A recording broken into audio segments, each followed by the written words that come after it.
ام المومنین سیدہ عائشہ رضی اللہ تعالیٰ عنہ فرماتی ہیں کہ ایک دن حضور کا دریا رحمت جوش میں تھا اور حضور نے فرمایا عائشہ جو مانگنا ہے مانگ لو۔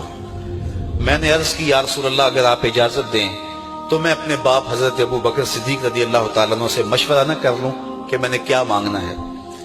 تو فرمایا کہ جاؤ مشورہ کر لو، مشورے کی اجازت بھی ہو گئی۔ میں اپنے والد گرامی کی خدمت میں حاضر ہوئی اور کہا کہ دریائے رحمت جوش میں ہے اور رحمت کا باڑا برس رہا ہے۔ حضور نے فرمایا عائشہ جو مانگنا ہے مانگ لو، یہ اتنا سنہری موقع ہاتھ آیا ہے تو میں چاہتی ہوں کہ کوئی مانگوں تو اہم شے مانگوں، تو آپ کی خدمت میں حضور سے اجازت پا کے حاضر ہوئی ہوں، مجھے بتایا جائے کہ میں حضور سے کیا مانگوں تاکہ کوئی چھوٹی چیز نہ مانگوں بڑی چیز مانگوں۔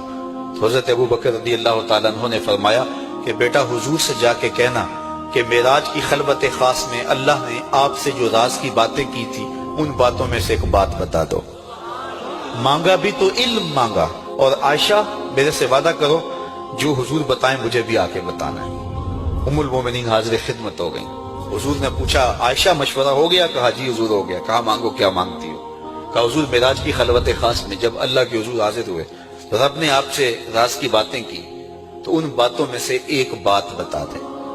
حضور مسکرا پڑے، اس بات پہ مسکرائے ہوں گے میرے یار غار کا انتخاب کیسا ہے، یا اس بات پہ مسکرائے ہوں گے کہ راز کی بات بتا دوں تو راز راز نہ رہا، لیکن وعدہ کیا تھا۔ کہا عائشہ سنو، جب میں قرب خاص میں پہنچا تو میرے مالک نے مجھ سے راز کی جو باتیں کی ان میں سے ایک بات یہ تھی، محبوب تیری امت میں سے کوئی شخص کسی شخص کا ٹوٹا ہوا دل جوڑ دے تو میرے اوپر لازم ہے بغیر حساب کے جنت عطا کرو۔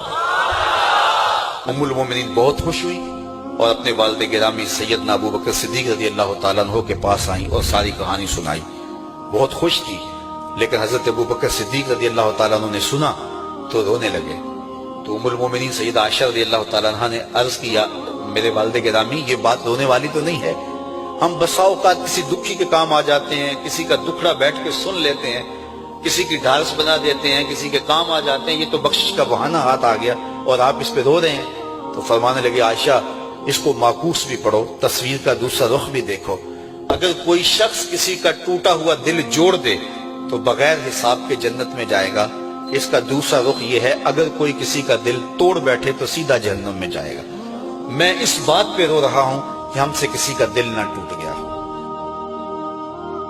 حضور نے فرمایا اللہ اس شخص کے چہرے کو تر و تازہ رکھے جس نے میرے سے کوئی حدیث سنی، پھر جیسے سنی اس کو ویسے آگے پہنچا دیا۔